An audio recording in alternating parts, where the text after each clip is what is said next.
Hello guys, কেবি কমটেক চ্যানেলে সকলকে জানাই স্বাগত। এই ভিডিওতে আমরা মাইক্রোসফট এক্সেলের একটি গুরুত্বপূর্ণ ফর্মুলা বা ফাংশন ইফ ফাংশন নিয়ে আলোচনা করব। এখানে আমি 7টি এক্সাম্পলের মাধ্যমে আপনাদের খুব সুন্দরভাবে ইফ ফাংশনটি বুঝিয়ে দেবো। তাই জন্য ভিডিওটি স্কিপ না করে অবশ্যই পুরো দেখুন। চ্যানেলে যদি নতুন হয়ে থাকেন অবশ্যই চ্যানেলটিকে সাবস্ক্রাইব করবেন, আর ভিডিওটি ভালো লেগে থাকলে অবশ্যই একটা লাইক বা কমেন্ট করে দেবেন। তাহলে চলুন শুরু করা যাক আমাদের আজকের এই ভিডিওটি।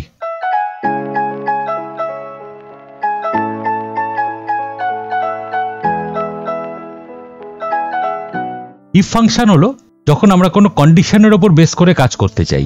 যেরকম মনে করা যাক এখানে কিছু স্টুডেন্টের নাম আর মার্কস দেওয়া আছে।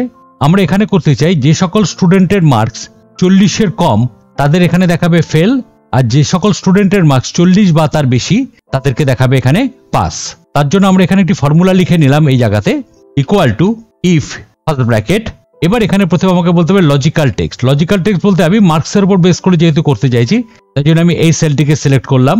এটি যদি গ্রেটার দ্যান ইকুয়াল টু 40 হয়, কমা, এবার এই লজিক অর্থাৎ এই কন্ডিশনটি যদি ট্রু হয় তাহলে কি ভ্যালু দেখাবে সেটি আমরা ডবল ইনভার্টেড কমার মধ্যে লিখে দিলাম পাস।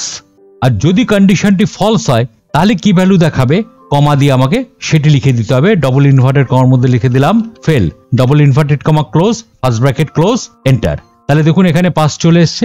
এবার আমরা যদি এই জায়গায় ডবল ক্লিক করি তাহলে বাদ বাকি প্রত্যেক কটি স্টুডেন্ট কে পাস বা কে ফেল সেটি এখানটায় চলে এসছে।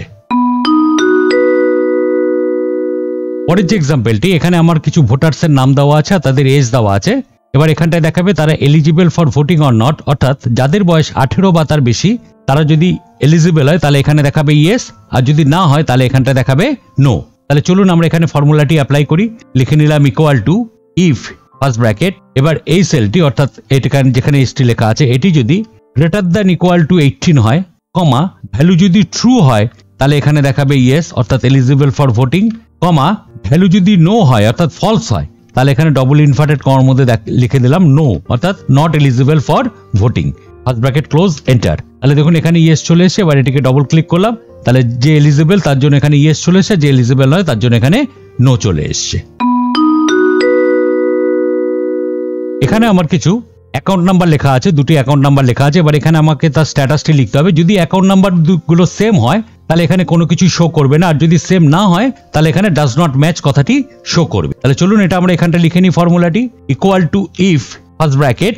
এবার আমরা এই সেলটিকে সিলেক্ট করলাম, ইকুয়াল টু অর্থাৎ এই সেলটি যদি সমান সমান এই সেলটি হয়, যদি এটি ট্রু হয় তাহলে আমাদের এখানে কোনো কিছুই শো করবে না। তাই জন্য আমরা এখানে কি করলাম, double inverted comma open, double inverted comma close, অর্থাৎ সেই জায়গাটি ফাঁকা ছেড়ে দিলাম, কমা।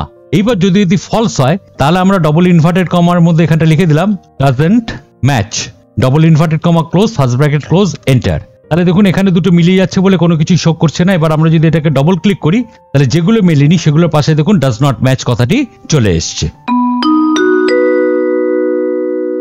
এখানে কিছু স্টুডেন্টসের নাম আছে আর এখানে কিছু মার্কস দেওয়া আছে। আমাদের এখানে বলা হলো যে এখানে সেই সকল স্টুডেন্টদের নামগুলি দেখানোর জন্য যারা ফেল অর্থাৎ যারা 40-এর কম পেয়েছে। তাহলে আমরা কিভাবে করবো এটা একটু দেখে নিন। তাহলে আমরা এখানটা লিখে নিলাম ইকুয়াল টু ইফ। এবার এখানে আমাকে লজিক্যাল টেক্সট দিতে হবে। আমরা এখানে মার্কসের এখানে ক্লিক করলাম, এটি যদি লেস দ্যান 40 হয়, কমা, তাহলে এখানে কি আসবে, এখানে স্টুডেন্টের নাম চলে আসবে। তাই জন্য আমরা এই সেলটিতে ক্লিক করে দিলাম যেখানে স্টুডেন্টের নাম আছে, কমা, যদি ফলস হয় তাহলে কোনো নাম আসবে না। তাই জন্য আমরা এখানটা কি করলাম, double inverted comma open, double inverted comma close, first bracket close, enter দিয়ে দিলাম। এবার আমরা যদি এখানটা ডবল ক্লিক করি তাহলে দেখুন এখানে যে সকল স্টুডেন্ট ফেল তাদের নামগুলি এখানটায় শো করে দিচ্ছে।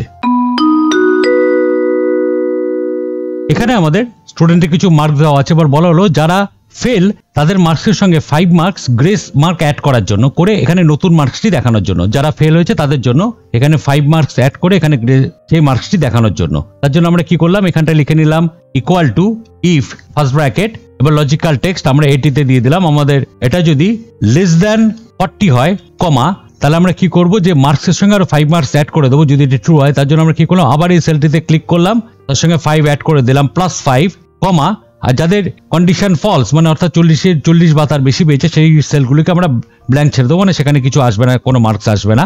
তাই জন্য এখানটা দিয়ে দিলাম double inverted comma open, double inverted comma close, first bracket close, enter. এবার এখান থেকে আমরা যদি ডবল ক্লিক করি তাহলে দেখুন যারা ফেল, যেমন এখানে 23 আছে এটা হয়ে গেছে 28, এটা 12 আছে, এটা 5 অ্যাড হয়ে গেছে 17। যারা 40-এর কম পেয়েছে তাদের দেখুন এখানে 5 মার্কস করে মার্কসে অ্যাড হয়ে গেছে। এখানে আমাদের কিছু এমপ্লয়ি নাম দেওয়া আছে আর স্যালারি দেওয়া আছে। এখানে বলা হলো যে 10% স্যালারি ইনক্রিজ করার পর এখানে যে নতুন স্যালারিটি হচ্ছে সেটি দেখানোর জন্য, বা 10% ইনক্রিজ তাদেরই করতে হবে যাদের স্যালারি 15,000-এর কম, বাদ বাকি যে যা আছে তাই থাকবে। তার জন্য আমরা এখানটা ফর্মুলাটা লিখে নিলাম equal to if first bracket, এবার এখানে এই স্যালারিতে ক্লিক করলাম এই সেলটিতে, ওর এটা যদি লেস দ্যান 15,000 হয়, কমা যদি এটি ট্রু হয় তাহলে কি হবে, এই স্যালারিটি প্লাস এই স্যালারি ইনটু 10%, কমা আর যদি ভ্যালুটি ফলস হয় তাহলে যা স্যালারি সেটাই থাকবে। তাই জন্য আমরা জাস্ট এই সেলটিতে ক্লিক করে দিলাম, ফার্স্ট ব্র্যাকেট ক্লোজ, এন্টার। তাহলে দেখুন এখানে যাদের 15,000-এর কম, এখানে 12,000 আছে, এখানে 10% ইনক্রিজ করে এখানে চলে এসছে। জাস্ট আমরা এখানে ডবল ক্লিক করলাম, বাদ বাকিগুলো যেগুলি 15,000-এর কম নয় সেগুলি যা স্যালারি ছিল সেটাই দেখাচ্ছে। এখানে আমাদের কিছু কন্ডিশনস দেওয়া আছে, যেরকম বলা আছে যে গ্রেটার দ্যান ইকুয়াল টু যদি 80 হয় তাহলে হবে গ্রেড এ, 60 থেকে 79 এর মধ্যে গ্রেড বি, এরকম কিছু গ্রেড দেওয়া আছে। আর এখানে কিছু মার্কস দেওয়া আছে। তাহলে এবার আমরা দেখবো এই মার্কসের উপর বেস করে কিভাবে এখানে গ্রেডিং সিস্টেম করা যায়, সেটি ইফ কন্ডিশনের মাধ্যম দিয়ে। তার জন্য আমরা এই জায়গাটা লিখে নিলাম equal to if first bracket. এবার আমার যদি এই যে টোটাল মার্কস যে সেলটিতে আছে এটি যদি গ্রেটার দ্যান ইকুয়াল টু 80 হয়, কমা ভ্যালু যদি ট্রু হয় তাহলে এখানটায় দেখাবে এ, গ্রেড হবে এ, কমা এবার এটি যদি ট্রু না হয় তার জন্য আমাকে আবার এখানে আবার ইফ কন্ডিশন দিতে হবে। এটিকে বলা হয় নেস্টেড ইফ, অর্থাৎ একটি ইফের মধ্যে আবার আরেকটি ইফ। ইফ ফার্স্ট ব্র্যাকেট, আবার এখানে টোটাল মার্কসে ক্লিক করলাম, এটি যদি গ্রেটার দ্যান ইকুয়াল টু 60 হয়, কমা যদি এটি ট্রু হয় তাহলে এখানে ডবল ইনভার্টেড কমার মধ্যে লিখে দিলাম বি, কমা এবার এটিও যদি ট্রু না হয় তার জন্য আবার এখানে ইফ আরেকটি ইফ লাগাতে হবে, এখানে দিতে হবে ইফ লিখলাম ফার্স্ট ব্র্যাকেট, আবার এই টোটাল মার্কসে ক্লিক করলাম, এটি যদি গ্রেটার দ্যান ইকুয়াল টু 40 হয়, কমা তাহলে এখানে গ্রেড হবে সি। আর এখানে কোনো কন্ডিশনে যদি ট্রু না হয় তাহলে লাস্ট অফ অল আমরা এখানটা লিখে দিলাম, তাহলে এখানটা শো করবে ডি। এবার এখানে যতগুলো ইফের ব্র্যাকেট শুরু হয়েছিল দেখুন এখানে একটা, দুটো, তিনটে, আমাকে ঠিক তিনটে ব্র্যাকেটই এখানে ক্লোজ করতে হবে। এটা খুব সাবধানে দেখবেন, তিনটে ব্র্যাকেটই ক্লোজ করতে হবে। 1 2 3 তিনটে ব্র্যাকেটই ক্লোজ করলাম। ক্লোজ করার পর যখনই আমরা এখানে এন্টার দেবো দেখুন এখানে গ্রেডিংটি চলে এসছে। আমরা জাস্ট এটাতে ডবল ক্লিক করলাম, তাহলে এখানে পরপর গ্রেডগুলি চলে এসছে।